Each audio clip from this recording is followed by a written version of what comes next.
فيلم ذا سيفن دوجز بطولة كريم عبد العزيز واحمد عز وانتاج طبعا تركي آل الشيخ. الفيلم ده محدش يعرف عنه اي حاجه غير ان هو فيلم عالمي بقى ومصروف عليه 2 مليار جنيه. انت فاهم الرقم؟ 2 مليار جنيه، فاهم؟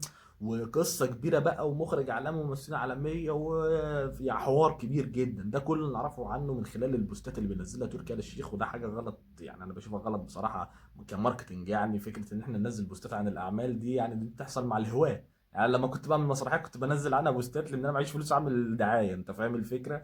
لكن هم بيعملوا كده ليه؟ الله اعلم يعني. الفيلم ده كنا متحمسين له جدا، وفجاه مره واحده يا باشا ما فيش، اتلغى. طب اتلغى ليه؟ قال لك اصل حصل انفجار كبير والمخرج اتعور واحمد عز اتعور، وهيصرف لكل فنان وكل حد من طاقم العمل فلوسه زائد 25% من فلوسه زياده تعويضا على اللي حصل. والكلام ده انا مش مقتنع بيه خالص بصراحه. يعني انا مقتنع ان ده جزء من الدعايه الترويجيه للفيلم، لان لما تكون الدنيا عالميه ويكون المخرج عالمي ويكون مش عارف الستانتس منين والكلام ده، اكيد مش هيحصل غلطه زي دي. يعني دي غلطه ما تحصلش مع هواه.